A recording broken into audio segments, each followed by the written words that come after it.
A special thank you to each of our subscribers who make this channel possible. Here's today's story. In a move that has sent shockwaves through the political landscape, President-elect Donald Trump has announced the nomination of Robert F. Kennedy Jr. to lead the Department of Health and Human Services, HHS. This decision comes after Trump hinted at such a choice during a rally in New York, where he promised to let Kennedy go wild on health. Kennedy, a former independent presidential candidate and a prominent figure in the anti-vaccine movement, has a controversial history that includes spreading misinformation about vaccines and other public health issues. Kennedy's rise to prominence began as an environmental lawyer, but he became a household name due to his vocal opposition to vaccines, claiming that they are linked to various health issues, including autism. His tenure on the board of the nonprofit Children's Health Defense has been marked by numerous allegations that environmental factors, particularly vaccines, are responsible for chronic health conditions. His statements have often contradicted established scientific consensus, leading to his classification as one of the disinformation dozen by the Center for Countering Digital Hate. Despite his controversial stance, Kennedy has gained traction among certain segments of the population, particularly those dissatisfied with traditional health policies. His recent support for Trump's campaign has been framed around the idea that a Trump presidency could alleviate the burden of chronic diseases that he claims are plaguing the nation. He has even coined the slogan, "Make America Healthy Again," MAHA, which aims to prioritize organic agriculture, protect natural habitats, and eliminate toxins from the environment. However, Kennedy's nomination is not without challenges. The HHS oversees critical agencies such as the National Institutes of Health and the Centers for Disease Control, and his proposed overhaul of the health system may face significant hurdles. Experts warn that long-standing regulations and the influence of advisory committees filled with public health professionals could impede his efforts to enact sweeping changes. Meanwhile, Trump is assembling a cabinet filled with allies and loyal supporters, many of whom are controversial figures in their own right. J.D. Vance, a staunch Trump supporter and right-wing nationalist, has been named vice president.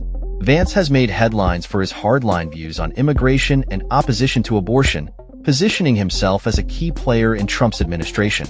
The White House chief of staff role has been awarded to Susie Wiles, who managed Trump's successful campaign. Wiles is the first woman to hold this influential position and is credited with running a disciplined campaign that has garnered significant attention.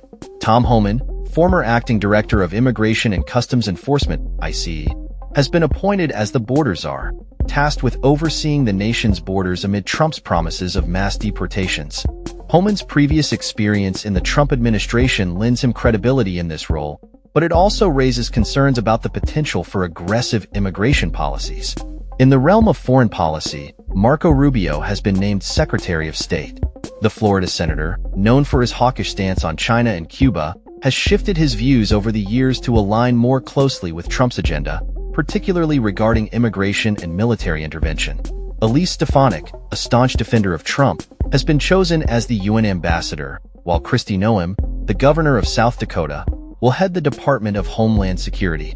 Noem gained national attention for her refusal to impose a statewide mask mandate during the COVID-19 pandemic, a decision that has drawn both praise and criticism.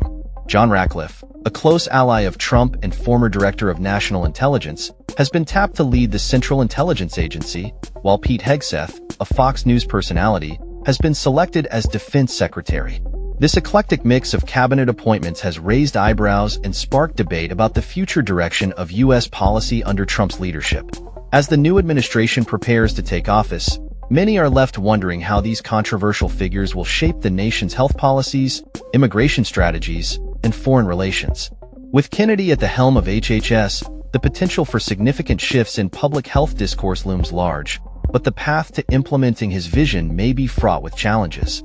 The confirmation process in a Republican-controlled Senate will be critical as lawmakers weigh Kennedy's controversial past against the administration's goals. In summary, Trump's cabinet selections reflect a blend of loyalty, controversy, and a willingness to challenge the status quo. As the nation braces for a new era of governance, the implications of these appointments will be felt across various sectors, particularly in health and human services. The coming months will reveal whether Kennedy's vision for health can gain traction, or if it will be met with staunch opposition from both political rivals and public health experts alike. That's all for this story. We upload videos every day covering many different subjects, so hit that subscribe button to stay informed. Thanks for watching.